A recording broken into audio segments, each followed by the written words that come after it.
버들치 시인의 노래. 지리산 동네를 통틀어 길이 막히는 곳이 딱 한 군데 있다면 그건 바로 버들치 시인의 집일 것이다. 원룸 형태인 그의 집에 먼저 온 손님이 있으면 다음에 온 손님은 그 집 마당에서 기다려야 하는데 나 역시 그렇게 먼저 온 손님이 가기를 기다릴 때가 많았다. 서울 연립주택가도 아니고 좁은 골목에서 겨우 차를 빼주고 다음 사람을 위해 다시 그 집 마당에 차를 넣고 이토록 복잡한 주차를 해야 하는 곳이 지리산 자락에 그의 집 말고 또 있을까? 기다리다가 지친 내 화가 친구는 은행에서 쓰는 번호표 발행기를 이 집에 선물해야 되는 거 아니냐? 조용히 그림 그리러 이 동네에 와볼까 했더니 일산 우리 집에서 전화기 꺼놓고 있는 게 제일 조용하겠구나 할 정도였다. 가끔은 서울에서 못 보던 먼 문인을 마주치기도 했고 또 덜어는 서울의 은근한 소문거리를 여기서 듣기도 했다. 이렇게 사람들이 몰린 데는 그의 정갈하고 맛난 음식 탓도 있었다. 꽃 모양으로 당근을 깎고 가수로 붉게 물들인 그의 동치미를 보고 있으면 너무 예뻐서 먹기가 아까울 정도니까 말이다. 친구 하나는 자기의 이상형을 안젤리나 졸리와 버들치 시인을 섞은 여자라고 꼽았다. 버들치 시인이 왜 들어가냐고 물으니 졸리는 버들치 시인처럼 한국 음식을 맛있게 만들 수가 없을 것 같아서라고 한다. 그러나 이 집에 사람이 몰리는 더 큰 이유는 그가 잘생겼다고 생각하는 여성들이 너무 많다는 데 있었다. 여자들의 구두가 대돌에 놓여 있을 때 혹시나 노총각 시인의 연애를 방해라도 할까 조심스러워 기다리던 내가 누구야? 물으면 버들치 형은 몰라 팬이래 하고 말았다. 아마도 버들치 시인은 정말 사랑하는 사람이 생기면 한적한 자기 집 놔두고 서울이나 다른 도시로 가야 할 것 같다. 한 번은 그의 집에 도착하니 한 여자가 걸레를 들고 시인의 방안을 쓸고 닦고 있었다.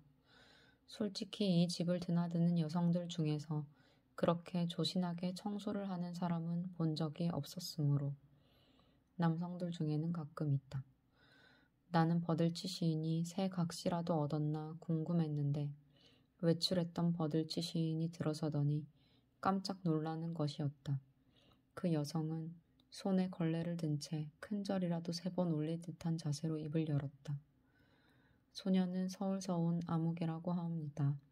버들치 시인께서 이 산골에서 독거하신다는 말을 풍문으로 듣고 아침에 첫 차를 타고 찾아왔사옵니다. 행여 수발을 들 소녀가 필요하면 지체치 말고 이 몸을 거두어 주옵소서 라는 투였다. 그러자 그는 이제 이런 일은 정말 지겹다는 듯 자리에서 벌떡 일어나는 것이었다. 갑시다. 서울 가는 막차가 30분 뒤에 떠날 거니까. 여자는 울상인 채로 나를 돌아보았다. 첫 차로 내려와 버들치 시인 집을 청소만 하고 막차로 다시 올라가야 하는 그녀의 처지가 딱했지만 나로서도 속수무책이었다. 또 이런 일도 있었다. 그를 대놓고 따라다니던 과부가 그에게 전화를 했다. 그래도 여자였기에 그녀는 슬쩍 말을 돌렸다. 저기 버시인님 아이 좋아하시죠? 그 과부에게 여러 번 프로포즈를 당한 버들치 시인은 그 말이 무슨 뜻인지 금세 알아챘기에 대꾸했다. 아니요? 아이요? 아이들 싫어해요. 끔찍합니다. 여자는 할 말이 없었다. 버들치 시인이 지나가는 마을 아이들만 보아도 머리를 쓰다듬고 작은 풀빵이라도 꼭 사준다는 것을 다 조사한 후였기 때문이었다. 그럼 초원의 빛에 나오는 네털리 우드 같은 여자를 좋아하신다는 건 사실이죠? 버들치 시인은 어떻게 대답할까 궁리하다가 네털리 우드를 좋아한다고 하면 거기에 한참 동떨어지는 용모를 가진 그녀가 이제 자신을 괴롭히지 않겠지 싶어 그렇다고 했다. 그러자 과부가 대답했다. 저는 내털리 우드가 되어 워렌 비티처럼 잘생긴 버들치 시인님의 씨를 받고 싶습니다. 버들치 시인은 후다닥 전화를 끊었다. 혹시 자기가 시를 받고 싶다는 소리를 너무 오버해서 들었나 하는 생각에 자신의 무례를 후회도 다 하기 전 그는 저 길 아래로 그 과부의 차가 올라오는 것을 보았다. 놀란 그는 호미를 내팽개치고 방으로 들어가 문을 잠갔다. 장기전이 될 것 같은 예감에 받아 모아서 걸음으로 쓰는 오줌통도 얼른 챙겼다. 문을 잠그고 안에서 숨을 죽이고 있는데 차에서 내린 과부는 뜻밖에도 넓은 책모자에 원피스를 입은 한마디로 초원의 빛의 네털리우드 패션이었다. 아이 버시인님 거기 계신 거 다 알아요. 어서 문 여세요. 그녀는 콧소리를 내어 이렇게 말한 후 책 넓은 모자에 손을 대고 한 바퀴를 빙그르르 돌았다. 짧고 굵어서 그렇지 언뜻 보면 네털리우드 비슷하긴 했다. 문틈으로 내다보며 시인은 진땀을 흘리고 있는데 과부는 네가 보고 있는 줄 다 안다는 듯 한 번 더 포즈를 취한 후 자신의 작은 승용차 안에서 책을 꺼내더니 버시인의 텐마루에 앉아 읽기 시작했다. 그녀 역시 장기전에 대비해온 것이었다. 그날 오후 내내 더운 방 안에서 오줌통을 끼고 진땀을 흘리던 시인은 깨달음을 얻었다고 했다. 피할 수 없으면 맞서라. 우리들은 그의 이야기에 배를 잡고 웃곤 했지만 정말이지 그는 정결이라도 맹세한 수도승 같았다. 도시에 잘 나간다는 직장을 다니다가 어느 날 내가 왜 여기서 이렇게 살고 있나 생각했고 돈을 쓰지 않아도 되는 삶을 살 수 있다면 돈을 벌지 않아도 되는 것 아닌가 하는 너무도 쉬운 깨달음을 얻고 산골로 들어왔다는 버들치 시인. 그는 봄이면 나무를 뜯어 말리고 손바닥만한 밭에 자신의 오줌을 거름으로 주는 농사를 지으며 살고 있었다. 직접 농사지은 푸성기 하나에 김치 하나 놓고 밥을 먹으며 이 싱싱하고 맛난 것을 혼자 먹는 것이 죄스러워 한 줌도 안 되는 소추를 손수 접은 어여쁜 종이봉투에 담아 친구들에게 나누어 주었다. 혹여 독신인 자기가 죽기라도 하면 사람들에게 폐를 끼칠까 두려워 통장에 관값 200만 원을 넣어두고 어쩌다 조금이라도 거기서 넘치는 돈은 시민단체에 기부하며 그렇게 살고 있었다. 시인이라 미묘하고 복잡할 것 같지만 내가 보기에 그의 표정은 아주 단순하다. 통장의 잔고가 200이 넘어가면 그는 느긋해지고 잔고가 그 이하로 내려가면 그는 안절부절 못한다. 그런 그가 한 번은 강도를 당했다. 그의 지갑에 든 돈은 달랑 푸른 지폐 2장. 어이가 없어 하는 강도를 보고 내가 보기에는 이 강도가 더 어이가 없다. 사람 보는 눈이 없어서야 원. 버들치 시인이 말했다. 돈이 너무 없어 거시기 하지요. 여기 이거 카드인데 비밀번호 알려줄 테니 가서 다 꺼내요. 그게 내 관값이긴 한데 당신도 죽지 못하니 이러겠죠. 오죽하면 이런 짓 하겠어요.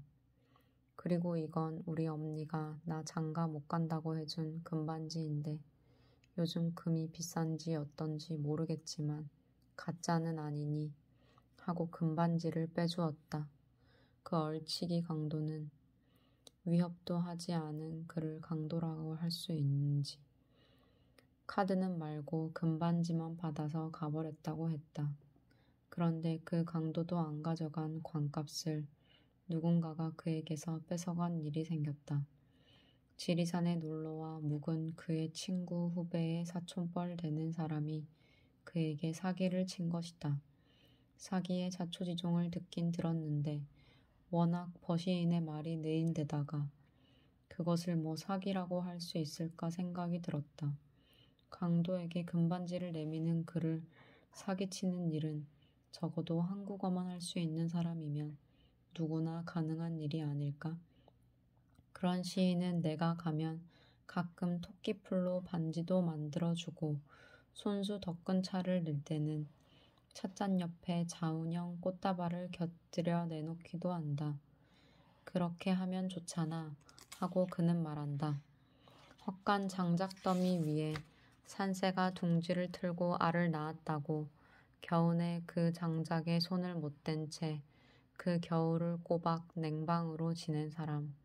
그를 보고 있으면 2, 3세기 기독교가 공인된 이후 거대해지고 권력화된 종교를 피해서 사막으로 간 교부들을 떠올리게 된다.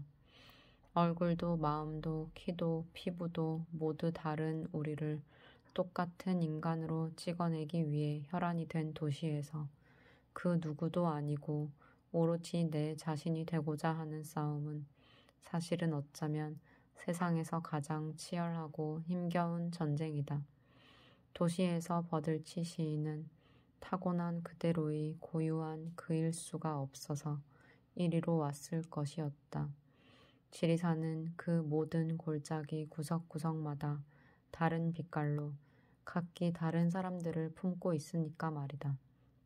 그리고 어쩌면 생명으로 충천한 이 지리산과 섬진 강가에서 생명을 잉태하고 싶은 여성들이 너무도 자기 자신의 고요함을 간직하고 있는 그런 시인을 알아보는 것은 당연한지도 몰랐다. 아침 햇살에 희게 빛나는 매화가 눈부셔서 마당을 서성이고 있는데 버들치 시인이 툇마루에 나와 앉아 담배를 물었다. 적적할 텐데 강아지라도 한 마리 키우지? 내가 묻자 그가 빙그레 웃었다. 그러고 보니 그의 얼굴이 희고 단아한 매화를 많이 닮았다는 것을 나는 그때 깨달았다. 그는 예의 그 느린 어투로 대답했다. 정죽이 무서워 안 키워. 매화처럼 희고 섬세한 그의 실루엣이 파르르 떨렸다. 나도 입을 다물고 말았다. 그는 매화나무 아래 돗자리를 폈고 손수 덕근 차를 끓였다. 친구들이 차는 간이 싱겁다며 어제 남은 소주를 내왔다. 아직 덜 핀 매화 봉오리를 잔에 넣자 순식간에 매화가 그 속에서 피어났다. 우리들 입에서 작은 탄성이 나왔다.